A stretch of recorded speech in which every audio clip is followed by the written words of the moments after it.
Trekking करण्यासाठी आत्ता जो हा पिरियड असतो सप्टेंबर टू नोव्हेंबर डिसेंबरपर्यंत हा चांगला असतो पिरियड, की जेणेकरून ऊन पण कमी लागतं, धाप कमी लागते. तसं आत्ता ही ऑक्टोबर ही थोडा ऊन सुरू झाल्यामुळे दुपारच्या वेळी ह्युमिडिटी जास्त होते आणि थोडासा श्वास घ्यायला त्रास होतो.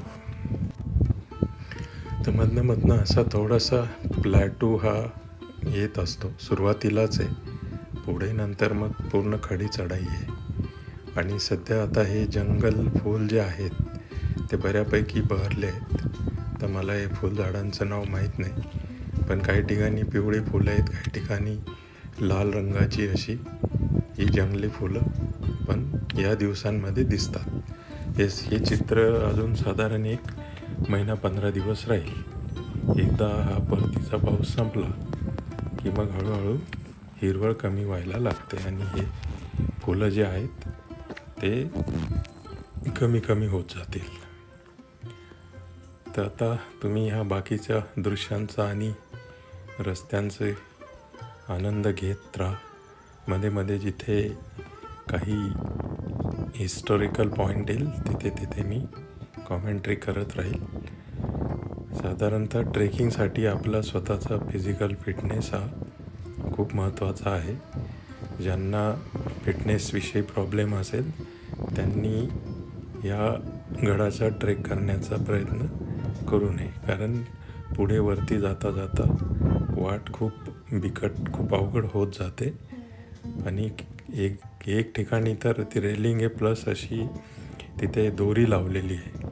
तर या दोघांच्या साह्यानेच ते धरून चढावं लागतं. तर तसा स्वतःच्या बॉडीचा अंदाज घेऊनच हा ट्रेक करावा. बाकी किल्ल्याच्या इतिहासाविषयी शिवाजी महाराजांनी हा किल्ला वयाच्या 16व्या वर्षी सगळ्यात पहिल्यांदा जिंकलेला हा तोरणा किल्ला, आणि तिथूनच स्वराज्याचं तोरण बांधलं म्हणून याला तोरणा असंही म्हणतात.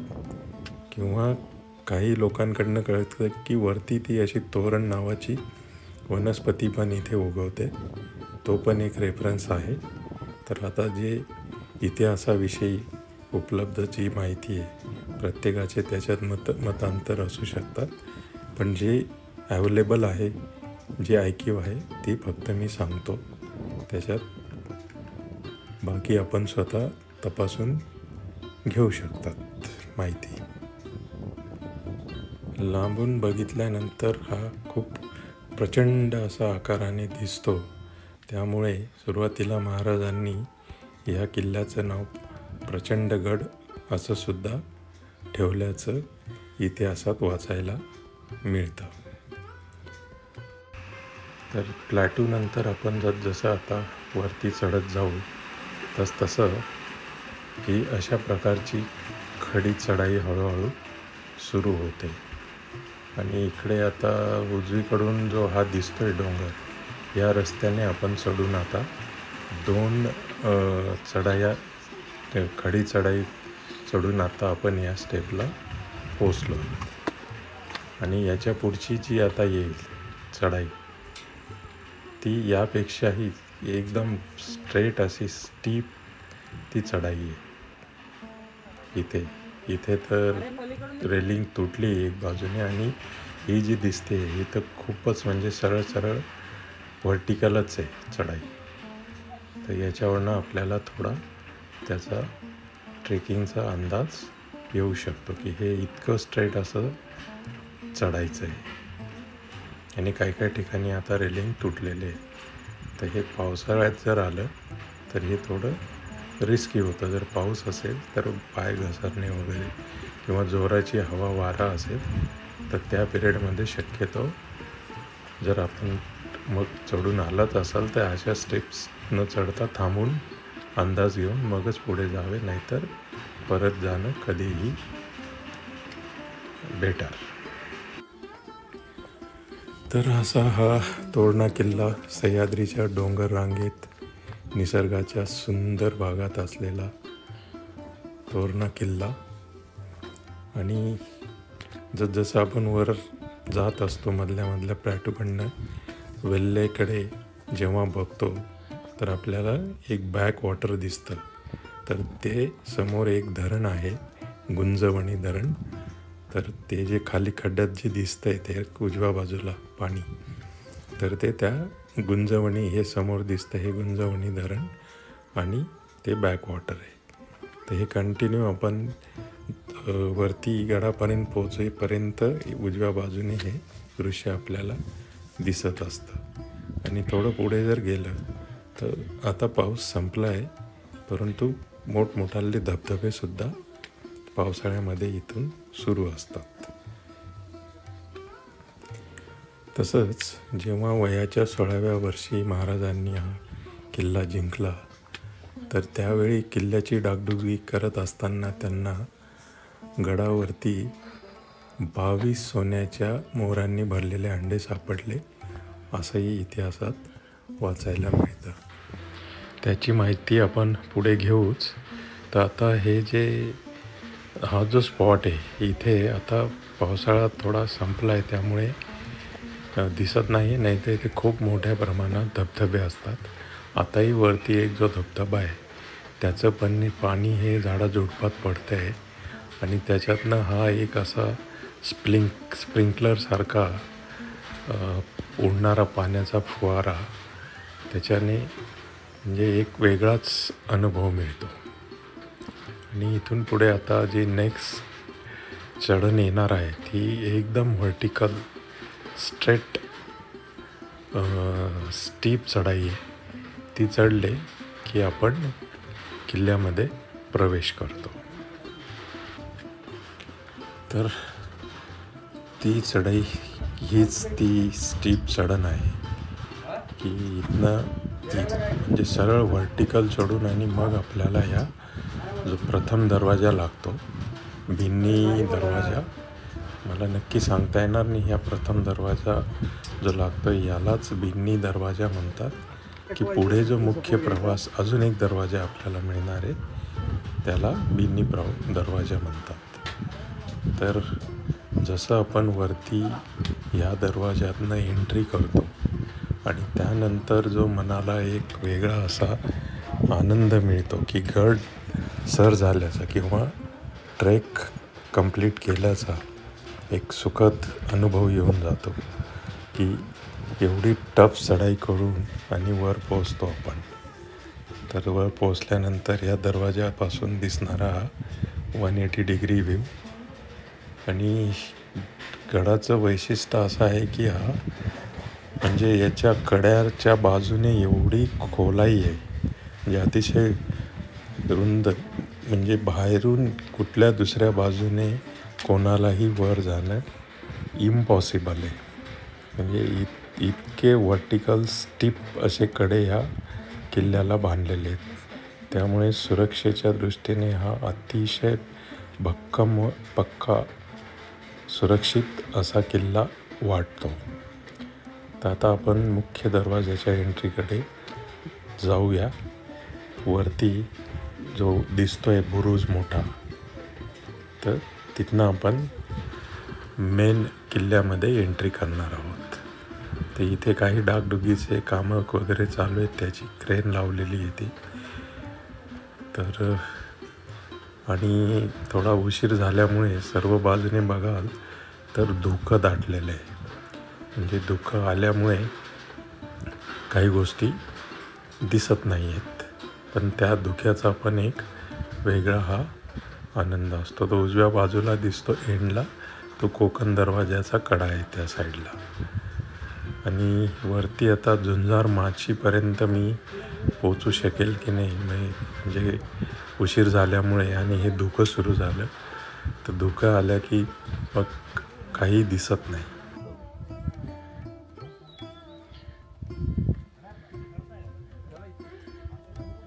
समोर दिसतं ते आहे गुंजवणी धरण. हे गुंजवणी धरण आणि त्याच्या खाली आहे ते वेल्हा. तिथे गाडी पार्क करून इथे पोचलोय. या साईडला गाडी.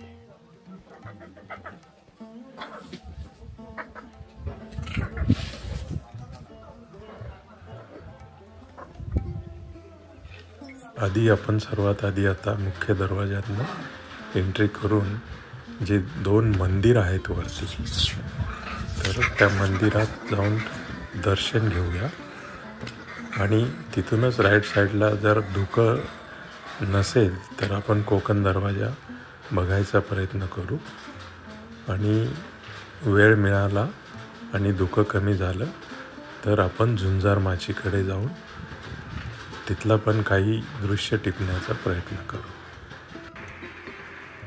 ट्रेक करत असताना एक मुख्य गोष्ट अशी निदर्शनास आली की इथे जी तरुण मंडळी आहे, म्हणजे भरपूर जे यंगस्टर्स आहेत, तरुण मुलं, त्यांचा म्हणजे बऱ्यापैकी गर्दी इथे मला दिसली. आणि त्यांच्यामध्ये दिसणारा हा ट्रेकिंगबद्दलचा उत्साह हा पण म्हणजे खूपच जोशपूर्ण असा वाटत होता. आणि इतकी तरुण मुलं ही असे ट्रेक करून वर येताना बघून खूप म्हणजे छान वाटतं. आता इथे वरती आल्यावर या माकडांचे काहीतरी वरती भांडणं सुरू होते, पण त्याचा आपल्याला काही खास असा त्रास नव्हता. फक्त आपल्याजवळ जर काही खाण्याचे पदार्थ किंवा काही गोष्टी असतील तर त्या पॅक ठेवायच्या असतात, नाहीतरी माकडं झडपं मारून आणि घेऊन जातात. तर हा जो मुख्य दरवाजा आहे, इथे इंग्रजी यस आकारा टाईपचं एंट्री आहे. म्हणजे समोरून शत्रू किती तयारीने आला तरी तो किल्ल्यात डायरेक्ट घुसूच शकत नाही. तर याच्यावरून पूर्ण पहारे असतात सर्व बाजूने, तर तो ह्या दरवाजाच्या पोचण्याच्या आधीच शत्रूला खतम करण्यासाठी या अशा प्रकारची अरेंजमेंट असावी असं वाटतं. आणि जेव्हा ह्या पॉईंटला पोचतो आपण तेव्हा डोळे असे भरून येतात. आणि ही जी मुख्य पायरी आहे मंदिराची, तिच्यावर आपलं डोकं आपोआप झुकतं आणि गडाची माती आपल्या कपाळाला लावावी आणि त्याने जो एक मनाला जो आनंद मिळतो, जे भारावून जातं, ते वर्णन त्या गोष्टीचं करणंच शक्य होत नाही. दुसरी गोष्ट, माझ्या शर्टकडे बघून तुमच्या लक्षात येत असेल की मी घामाने म्हणजे शर्ट्स हातून जेवढी कपडे आहेत, इनर्स वगैरे, पूर्णपणे भिजली आहेत. म्हणजे हा ट्रेक चढत असताना कमीत कमी 1 लिटर तरी घाम शरीरातनं बाहेर येतो. माझा टी शर्ट पूर्ण भिजला आहे आणि खाली जीन पॅन्ट आहे तीसुद्धा पूर्ण भिजली आहे. इथे गडाचे टायमिंग दिलेले आहे सकाळी 9 ते संध्याकाळी 5. तर माझ्याकडे वेळ खूप कमी आहे आणि इथे हा पूर्ण जो किल्ला आहे त्याचा ह्या मॅप दिलेला आहे. तर अगदी थेट झुंजार माचीपर्यंतचा. आणि ही इथे काही शासनातर्फे दिलेली माहिती आहे. हे खोकड तळं आम्हाला लागलं टॅग, पण याच्यात पाणी थोडं कमीच होतं. आणि आता इथून पुढे आपण मेन म्हणजे मेंगाई देवी मंदिर, तिथलं दर्शन घेऊया. आणि त्यानंतर त्याच्या बाजूलाच कोंडाणेश्वर महादेवाचं मंदिर आहे. तिथून जी बोधला माची आहे तिच्यावरनं दिसणारे, आत्ता धुक्यामुळे काय त्यातनं दृश्य दिसतील मला म्हणजे माहीत नाही, तरी मी तिथून थोडासा कॅमेरा झूम करून जे दृश्य दिसतील ती कॅप्चर करण्याचा प्रयत्न करूया. तर चला आता पुढील मंदिर दर्शन आणि ते 2-3 स्पॉट बघू आणि आपण पुन्हा तिथनं रिटर्न फिरूया. आणि मिळाला वेळ तर मग मी झुंजार माचीकडे जायचा प्रयत्न करेल.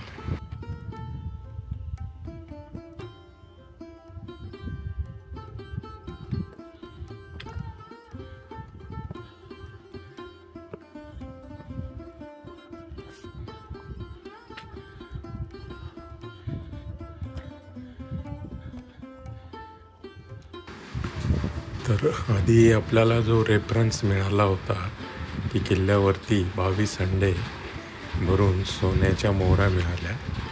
तर त्याचा उपयोग करून महाराजांनी गडाची डागडुजी करून घेतली. तसेच आता हे जे दिसतंय उजव्या बाजूला, हे मेंगाई देवीचं मंदिर आहे, त्याचाही जीर्णोद्धार केला. आणि समोरच्या बाजूला जे दिसतंय तोरणेश्वर महादेव, तर ह्या मंदिराचा सुद्धा म्हणजे पुनर्बांधणी व्यवस्थित करून घेतली. तर आता आपण मंदिरात जाऊन बघूया. तर मंदिरामध्ये आता सांगता येणार नाहीत. प्राचीन मूर्त्या ज्या दिसतात त्या मी झूम करून दाखवण्याचा प्रयत्न करतो. तर ते एक्झॅक्टली मूर्तीज ज्या आहेत म्हणजे देवीच्या मूर्ती आहेत असं ते वाटतं. बाकी डिटेल्स तर रेफरन्स आपल्याला शोधावा लागेल.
दुपारचा टाईम फक्त 5पर्यंत आहे. 5 वाजत आले आहे आणि सर्व बाजूने बघाल तर पूर्ण धुकं आहे आणि अजून संपूर्ण गड उतरून जायचं आहे. तर हा ब्लॉग इथेच समाप्त करायचा आहे, कारण उतरताना शूटिंग करणं शक्य नाही. खूप डीप उतारा खूप तीव्र असा आहे. तर त्यामुळे आता कॅमेरा वगैरे सगळं बंद करून बॅगेत ठेवून आणि भरभर खाली पोचायचं आहे. तर व्हिडिओ आवडला असेल तर नक्की लाईक शेअर करा, सबस्क्राईब करा. धन्यवाद. थँक्यू. शिवाजी महाराज की जय.